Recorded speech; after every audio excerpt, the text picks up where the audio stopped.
smoke, mirrors, and masks. The former king of death is in hiding in plain sight, at elbow's length from the man who wants to arrest him for a crime he didn't commit. How long can he hide behind the mask of familiarity? Will he be caught as a man on the run in time? Actually, the past. For ages, his origins were a mystery to all, even him, till a chance discovery. He had started life as his own grandson in the future and went on the run in the past, where he was adopted by his great-grandfather Dr. Blake Alexander, the king of the earth, who he was named after in the future. Our story starts in the time not long after Blake discovered who he truly was. Blake now was known as his grandfather Fred, the king of the earth. We find the king of the earth performing on a stage somewhere in Melbourne, Australia, in a magic act with one of his sons, Valentine, who he now knew was his father. His life was complicated, so he didn't like to think of himself as Blake anymore. It just gave him a migraine thinking who was his who. "Welcome to our show, I am Frederick, the Great," said Fred. Valentine looked nervous. Fred smiled back at him encouragingly. "And I'm Alexander, the Great," said his son Valentine. Fred released a cute white dove. And the show began. Later after the show in their dressing room, they had a visitor. It was Fred's adopted brother, Renard, the man in charge of his case. Ray was unaware Blake was Fred, likewise, Val only saw Fred as his father. "What brings the police to my humble dressing room?" asked Fred. "Have you found my son? I'm very worried about him," said Val nervously.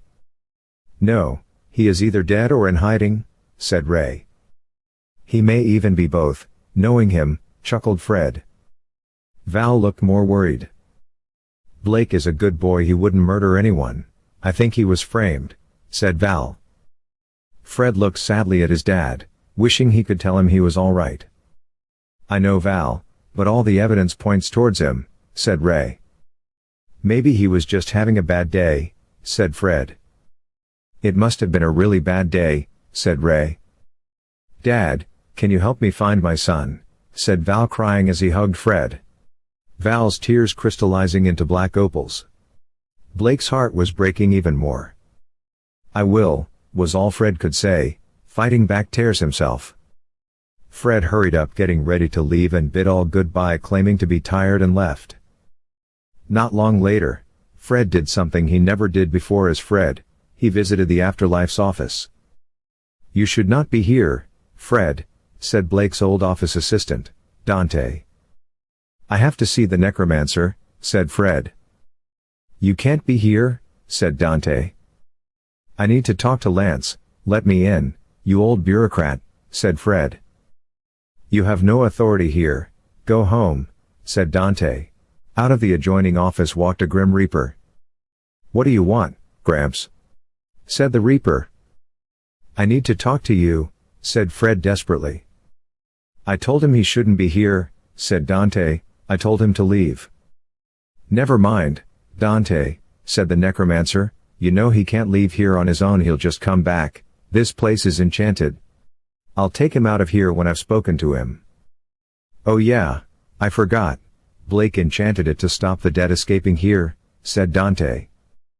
"Come into my office, Gramps," said the necromancer, the new king of death. Dante went back to work, and Fred followed the necromancer into his office. "Dad, what the hell are you doing here in the afterlife? You are in hiding, you know you'll be caught by visiting me here," shouted Lance, the necromancer, one of Blake's own sons. "I had to come.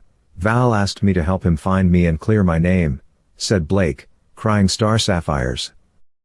Lance walked into a cupboard in the corner of the room, and walked out with a brush and dustpan to sweep up the tears to dispose of them later. "Dad, I wish you didn't do that," said Lance, "it caused our problem, you're crying." "You still have that old picture in here," said Blake, seeing a painting of him he put in the office when he was the king of death. "It's my dad's picture, it's all I have left of him," said Lance. "Aw. How sweet of you. You haven't lost me, I'm here, you know me," said Blake, hugging his son. "I know," Lance said, happy to hug him. "Lance, I need a favor," said Blake. What? Asked Lance. Need me to pose as you for Grandpa? No, it won't help, said Blake. Then tell me how I can help you? Lance said. Hey, Sergeant. A policeman called outside Renard's office at the police station. Ray walked out and saw the last two men he expected to see. Mortimer and the necromancer want to talk to you, the policeman said. Where have you been hiding, Mortimer? Asked Ray.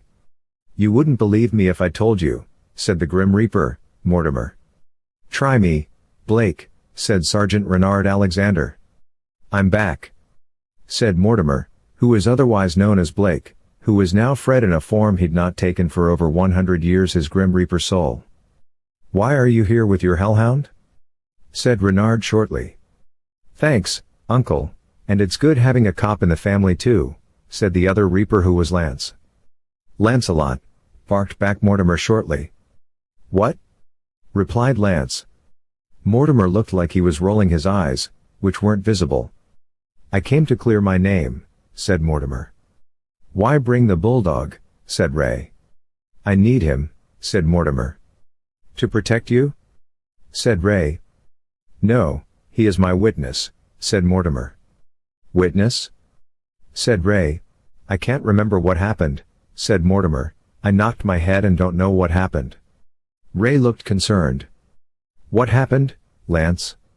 Asked Ray. My father was missing and accused of murder, so I went to find him and clear his name. I knew the only person who would know where to find him was my brother, the timekeeper.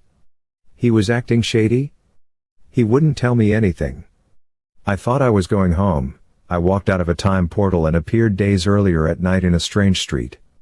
I heard a scream and I went to save the screamer. I saw they were being strangled by a strange man. I snapped the neck of the killer in defense of the man he was killing. I didn't know who they were. The man who was being killed by the stranger fell, hitting his head hard. He looked at me, and I recognized him then. He was my own father.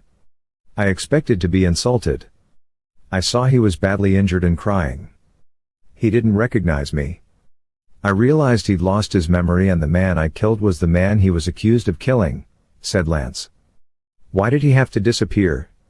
Asked Ray, believing him. I took him somewhere where he could have a new start without his troubles and lost track of him, said Lance. Apparently it didn't work, said Ray. As always, Uncle, you are right, said Lance, lying, knowing his father had a new life. Blake, where have you been hiding? Asked Ray. I moved on in life, said Mortimer. I returned to say I was all right and clear my name. With that, Blake and Lance disappeared.